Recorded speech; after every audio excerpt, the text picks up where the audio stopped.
Jesus, o Bom Vinho, parte 2.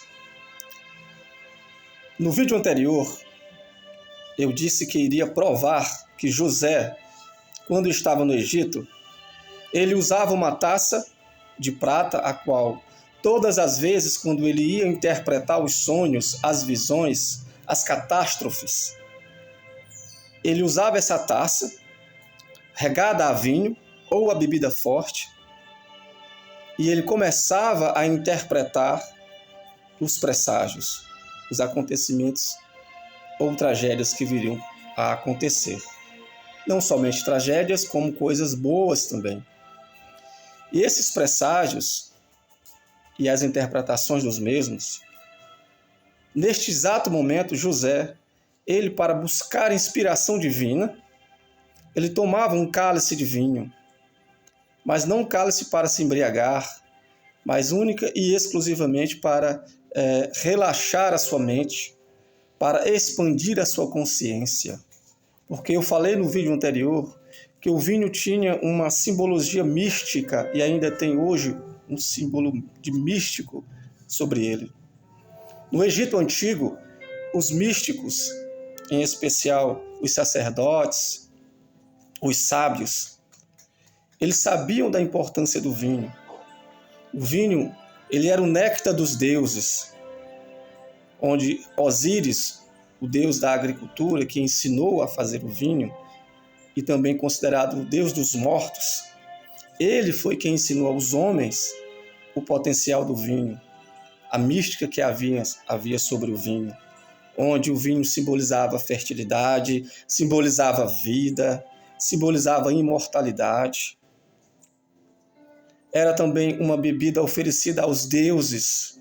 Foi encontrado em achados arqueológicos no Egito ânforas em túmulos de faraós, em túmulos de magnatas do Antigo Egito, onde aquelas ânforas continham vinho e eram celebradas, dedicadas aos deuses, porque o vinho tinha esta simbologia. Não somente no Egito Antigo, como também na Grécia, onde Dionísio era considerado o deus do vinho, que ensinou os homens a fazerem um vinho, porque o vinho tinha uma conexão entre o mundo material e o mundo físico. Era o néctar dos deuses também. Não somente na Grécia, não somente no Egito Antigo, como também na Índia, eu falei no vídeo anterior. O vinho também tinha essa simbologia mística, onde esse néctar dos deuses, ele fazia a conexão entre o mundo físico e o mundo espiritual. Mas voltando para o texto onde José tomava o vinho nesta taça de prata, e na mesma lhe era revelado pelo poder e manifestação do Criador os fatos que iriam acontecer. Eu vou ler esse texto em hebraico, capítulo 44 de Gênesis. Isso no livro hebraico, no texto hebraico. Aqui eu estou com uma edição da editora Mayanote. Se você também pegar uma outra versão, em especial a versão Bíblia de Jerusalém, que ela é bem recomendada pelos acadêmicos, lá ele vai falar também que este vinho que José bebia era um vinho embriagante. Mesmo que no texto onde fala da taça não mencione a palavra vinho, mas dentro do contexto, dá-se para entender que era uma bebida embriagante. Porque o vinho, como já foi falado no vídeo anterior, quando ele era embriagante, ele era chamado de iain, que era o vinho fermentado, que tinha um teor alcoólico, que tinha a mesma semelhança da bebida forte, que em hebraico era chamado de shekar, bebida forte. E a palavra para embriaguez ou embriagados no hebraico é shekarur, que vem da raiz shekar, de bebida forte.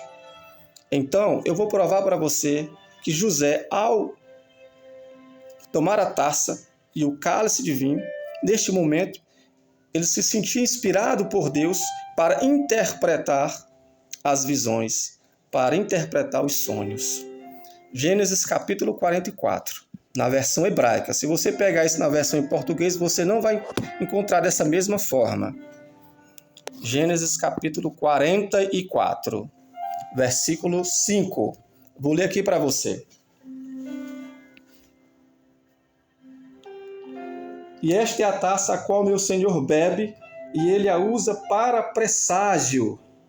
Isso o soldado falando para os irmãos de José, quando estes estavam com a taça de José em seus sacos, onde eles levavam mantimento. Onde o próprio José preparou uma cilada para que seus irmãos ainda ficassem com ele no Egito, para que José fosse manifestar-se que ele era o irmão deles.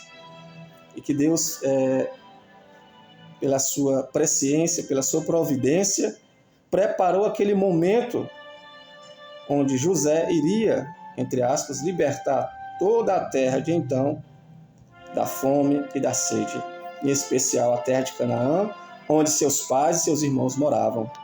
E eles foram comprar alimento, mantimento no Egito. E neste exato momento, José ele fez esta situação para segurar os seus irmãos. E nisso ele relata, o autor do texto relata, que o soldado, ao chegar, os seus irmãos disse: por que vocês retribuem o mal com o bem? Por que vocês retribuem com o mal ao invés do bem? Esta é a taça da qual meu senhor bebe, e ele a usa para presságio. Isto está no texto hebraico.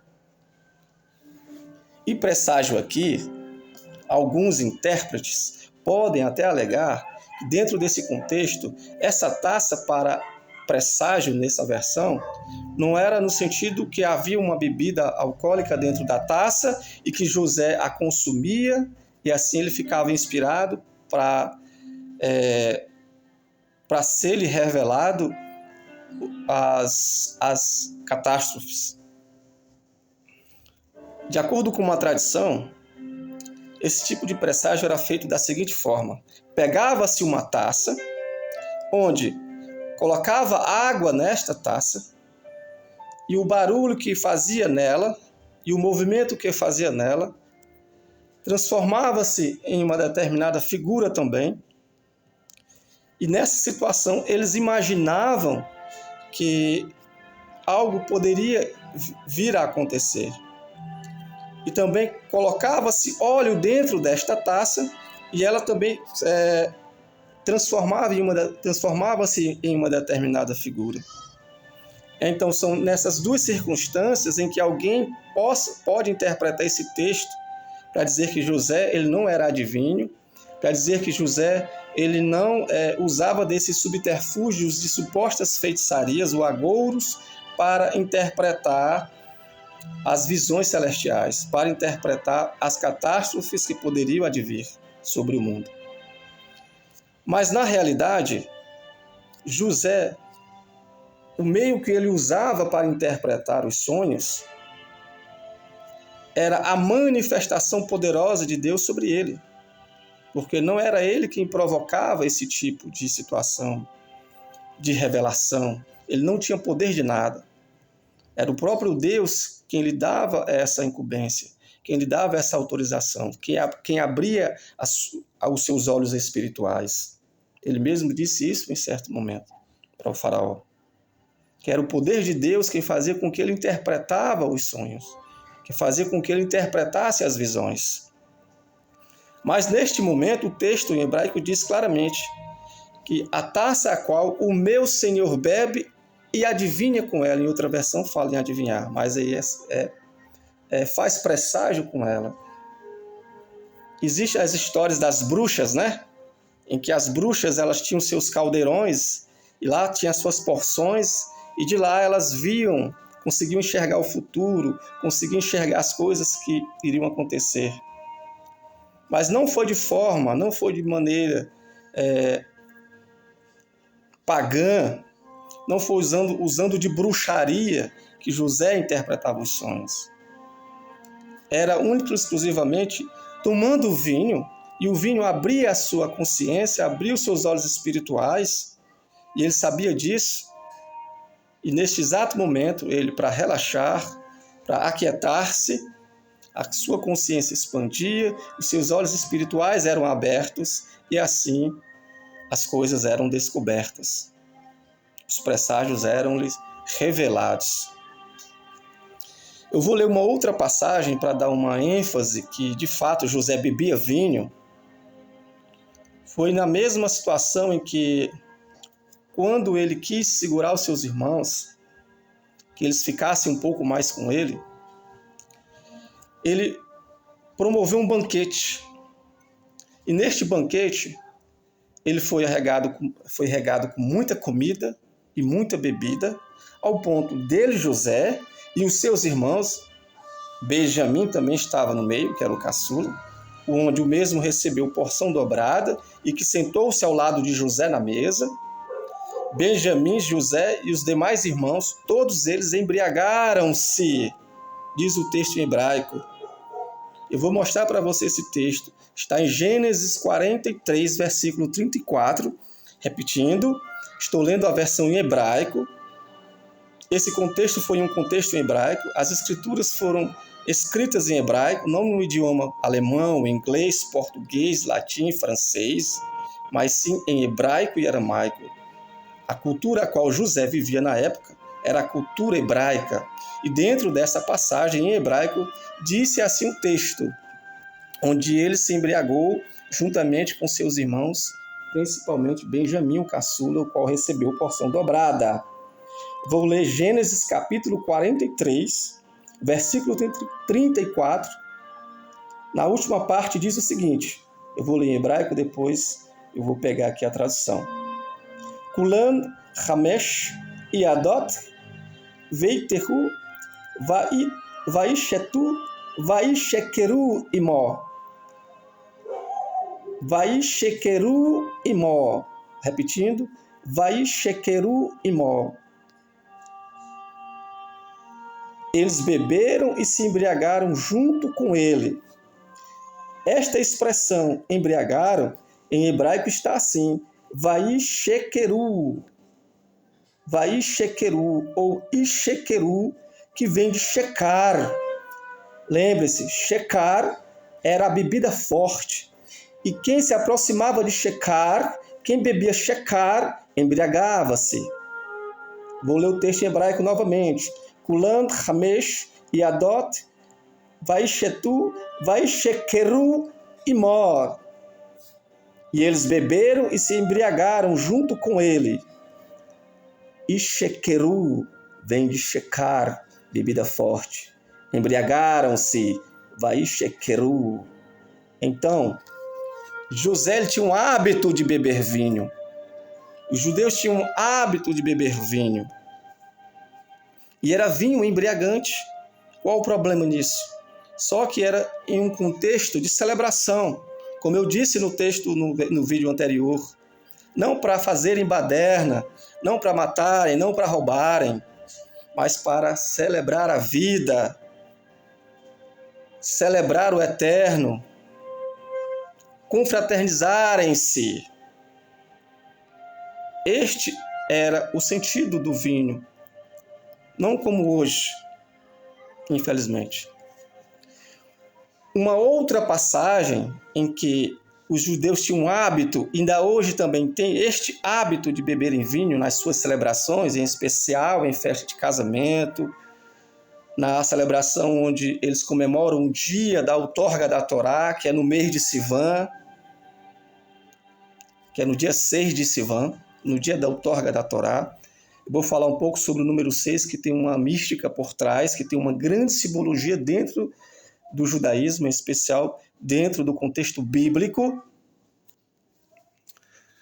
Existe uma outra passagem em que Davi, ele bebe juntamente com Urias, em um momento em que Davi queria que Urias ficasse em Jerusalém e dormisse e mantivesse relações sexuais com sua esposa, ou seja, com Batseba, esposa de Urias.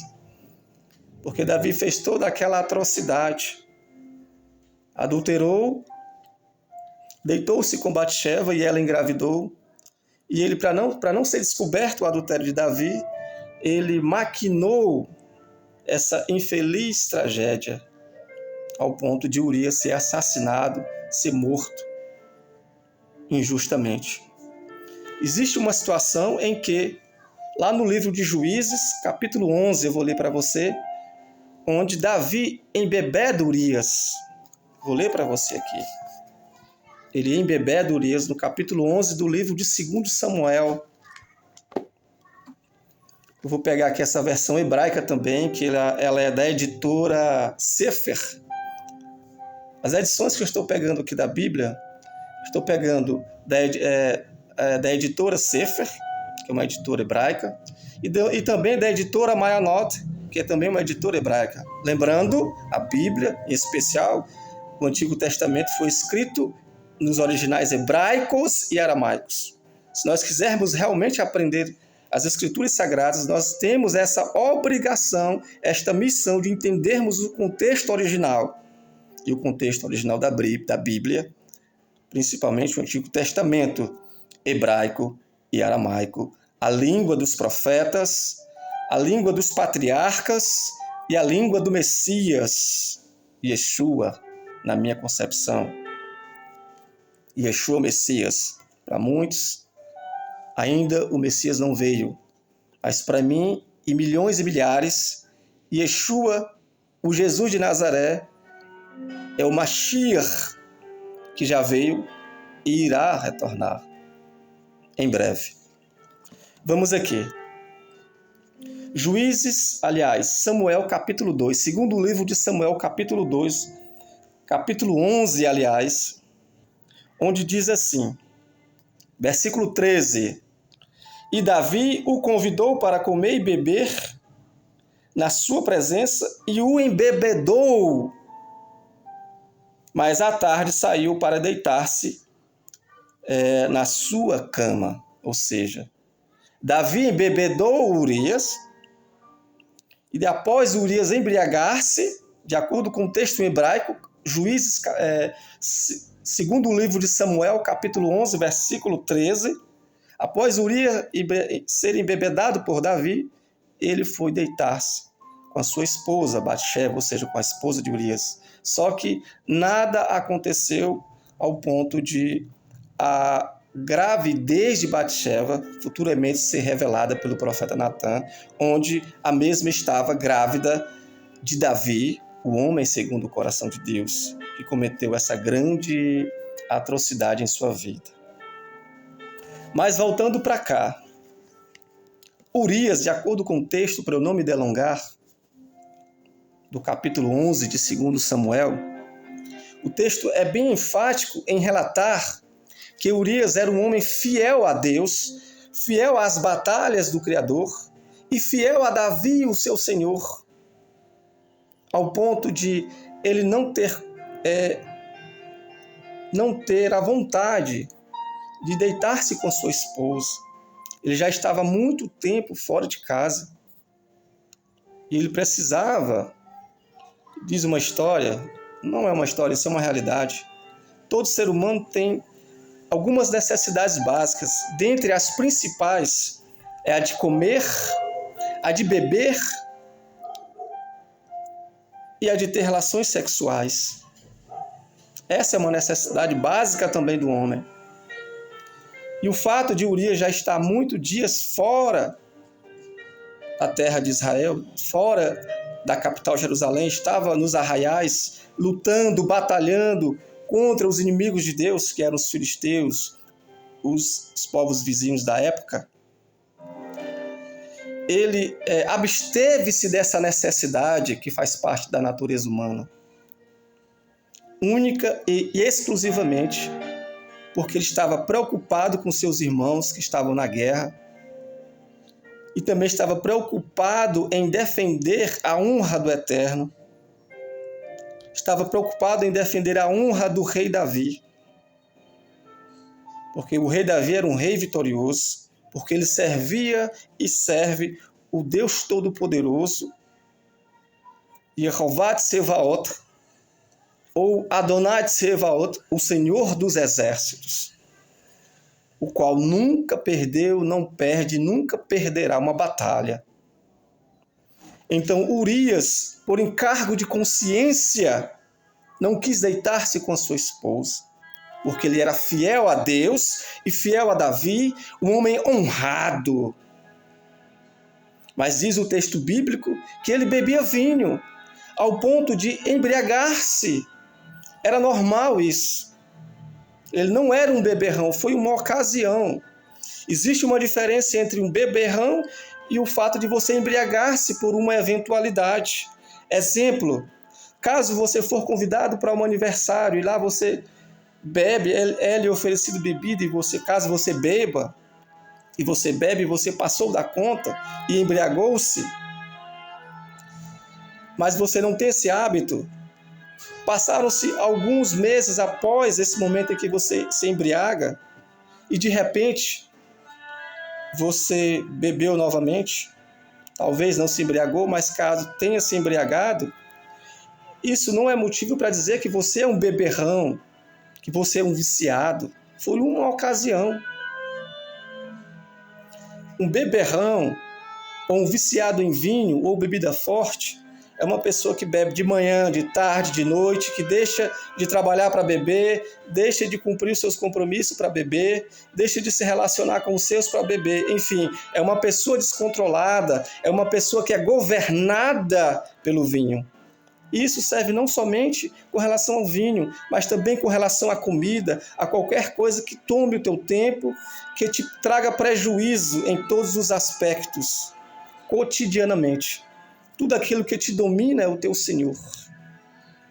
Então, nós que devemos dominar a circunstância, somos nós que devemos dominar a gula, somos nós que devemos dominar o que nós ingerimos. Exerce o autocontrole, que essa é uma virtude do Espírito. Então, no texto original de 2 Samuel, capítulo 11, é a mesma palavra para Shecaru, lá do texto que eu mencionei para vocês agora há pouco, de Gênesis 43, versículo 34, é a mesma palavra para embriagados, para embriaguez. Vou falar para você novamente. Vou pegar o texto em hebraico, 2 Samuel 11, versículo 13, a palavra que diz assim: E Davi o convidou para comer e beber na sua presença e o embebedou. A palavra embebedou está aqui. Depois vocês, caso queiram conferir, sejam como bereanos. Uma vez eu falei isso no vídeo anterior. Confiram nas suas casas. Peguem as versões em hebraico. Tem hoje possibilidade de você saber os textos em hebraicos, em bíblias interlineares. E você vai pegar. A palavra embriaguez aqui no hebraico está aqui o texto. É a mesma lá de Gênesis 43, 34. Vaishekeru. Está assim, olha, eu vou só para frisar um pouco. Lefanai, veishet, veishete, vaishekeru. Está aqui a palavra, a mesma palavra de Gênesis 43, versículo 34. Vaishekeru ou ishekeru, que vem de checar, bebida forte. Todas as vezes que a palavra embriaguez aparece na Bíblia, está relacionada a quem consumiu bebida fermentada com teor alcoólico altíssimo. Apesar do checar, que é o teor alcoólico mais avançado, também existe o ain, que também tem um teor alcoólico, que é o vinho fermentado, que é a uva sendo fermentada. Falando um pouco sobre o procedimento de como é que faz o vinho, de acordo com os especialistas, hoje em dia nós chamamos o nome desses especialistas de enólogos e também de sommeliers, na fabricação do vinho é extraída da uva, tira-se o vinho da videira, a uva da videira. A uva, ela, ao passar pelo processo de maceração, quando ela vai ser prensada, na casca da uva existe um produto, um ingrediente, um fungo, que ele é chamado também de levedura, onde este mesmo fungo, ele, em contato com o líquido, com o sumo da uva, propriamente dito, e no processo de fermentação, ele produz 3 substâncias, dentre elas o calor, o gás carbônico e o álcool. Essa é a visão dos especialistas. Essa é a forma de produzir o vinho. O vinho não é a uva propriamente dita, não é o sumo. É a uva prensada, onde a casca da uva produz o fungo, onde o fungo é chamado também de levedura, e esta levedura produz o álcool, o gás carbônico e o calor. É daí que vem a embriaguez. Por isso que o iain, o vinho embriagante, tem a mesma conotação também de checar nessas circunstâncias. Então, Davi deu bebida a Urias. Olha, Urias era um homem sério, fiel, digno, honrado. Ele colocava Deus acima das suas necessidades. E mesmo assim, ele era um homem que consumiu vinho. Mas a propósito, lógico, né?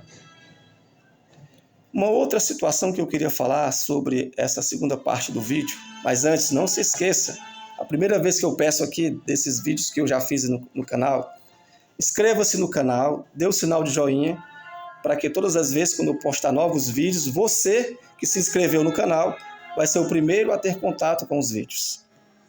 Mas voltando para cá.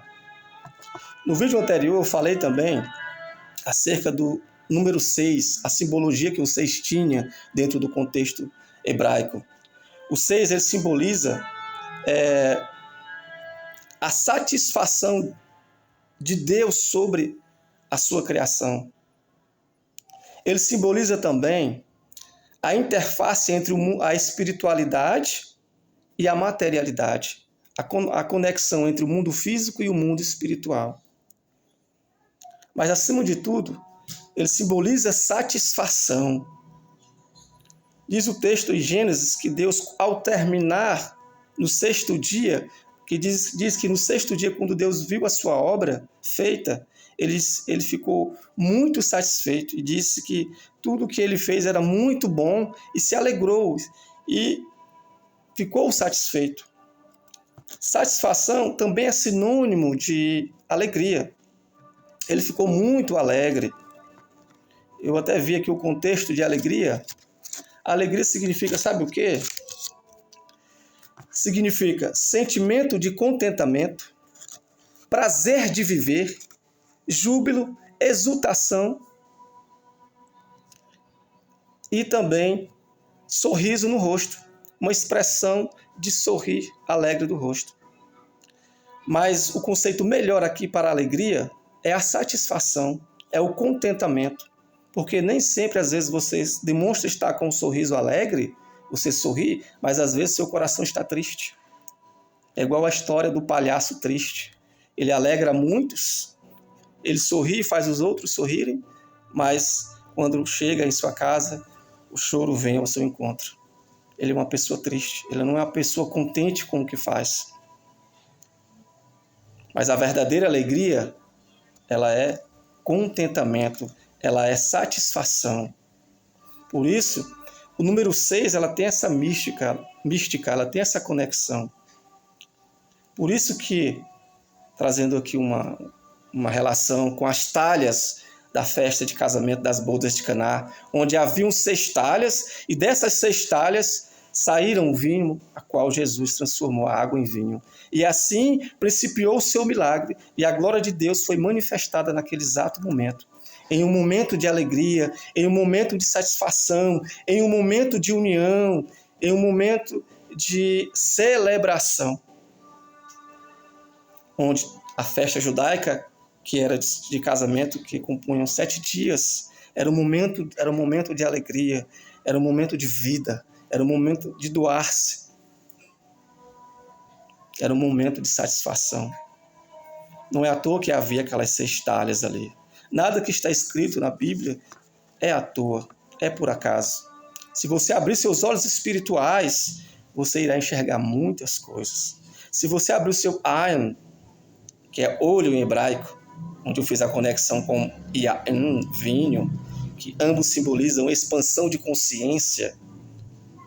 Se você abrir seus olhos espirituais, você verá a manifestação da glória de Deus, ao ponto de você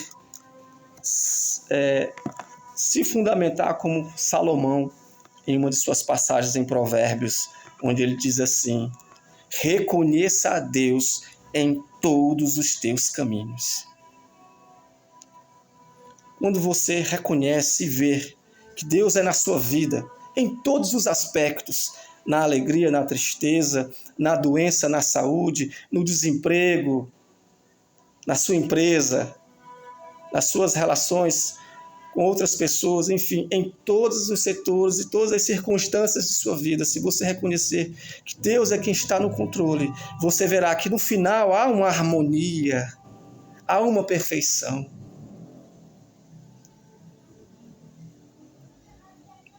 Eu quero fazer uma conexão sobre essa palavra harmonia e perfeição.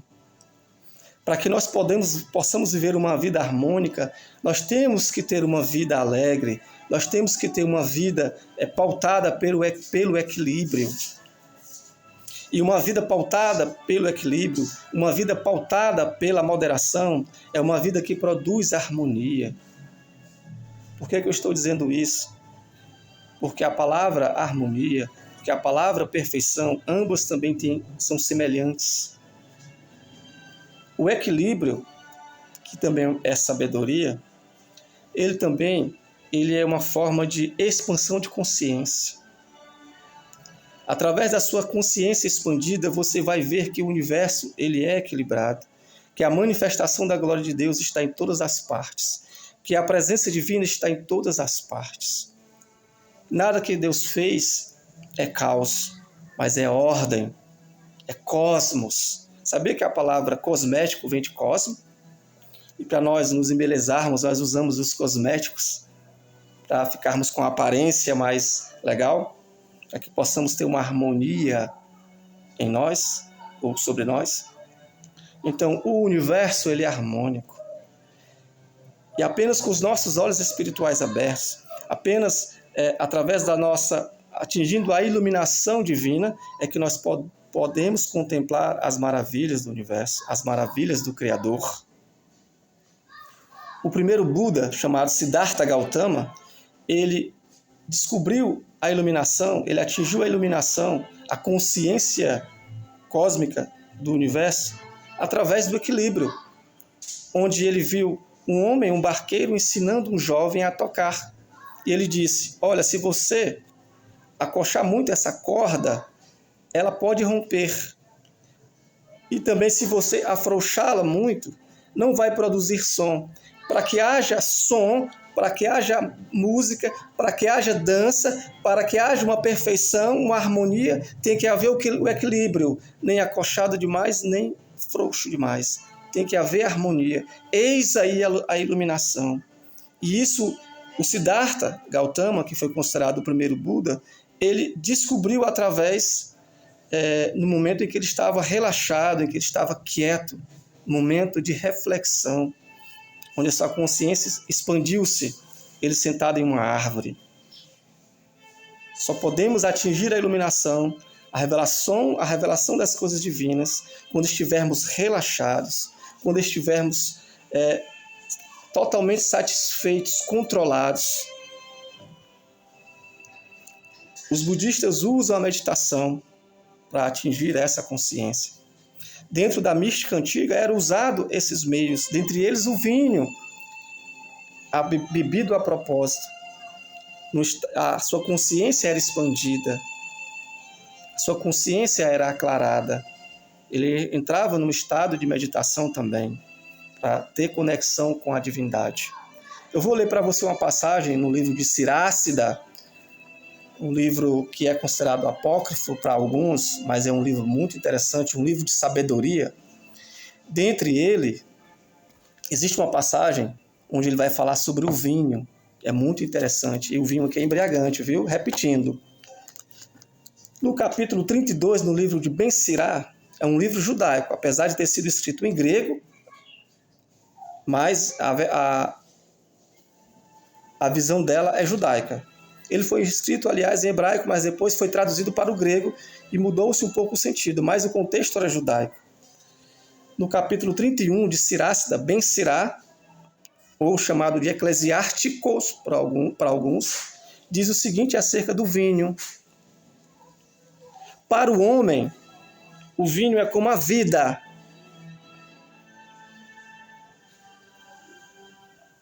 se a gente o toma com moderação. Para o homem, o vinho é como a vida, se a gente o toma com moderação.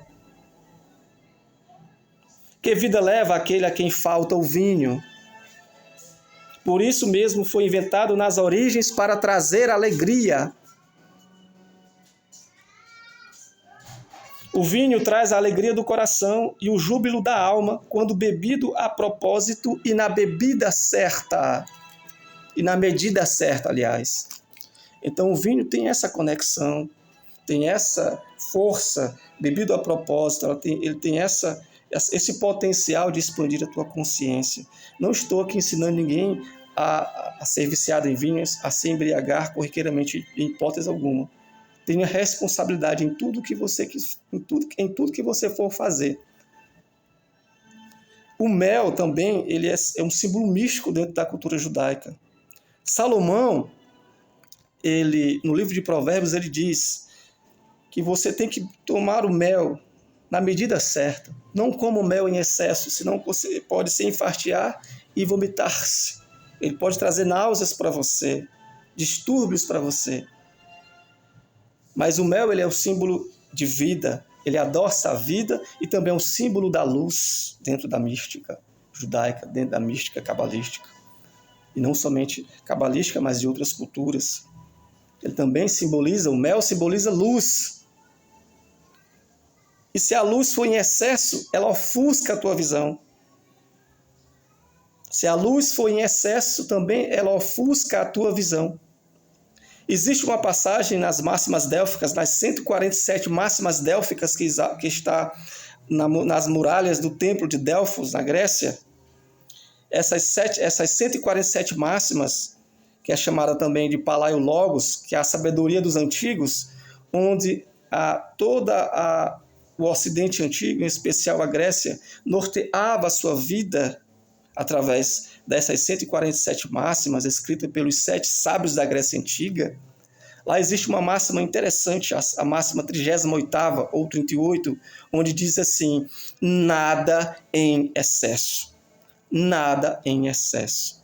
Então, tenhamos moderação em tudo, ao falar, ao comer, ao relacionar-se, ao ter relações sexuais, ao beber, enfim, em todos os setores das nossas vidas devemos sermos moderados, equilibrados, porque isso traz harmonia, isso traz satisfação, isso traz equilíbrio, isso traz perfeição. Continuando, Jesus é o bom vinho. Por trás de Jesus está o Criador. Jesus não fazia nada a não ser o que o Criador lhe dizia. E ele tinha prazer em uma única coisa. Quando chegaram a Jesus e disseram: Mestre, temos comida, trouxemos comida para você. E isto já era quase o meio-dia. E Jesus ainda não havia comido nada. Jesus disse para eles, para os seus discípulos: a minha comida, eu tenho uma outra comida que vocês não conhecem.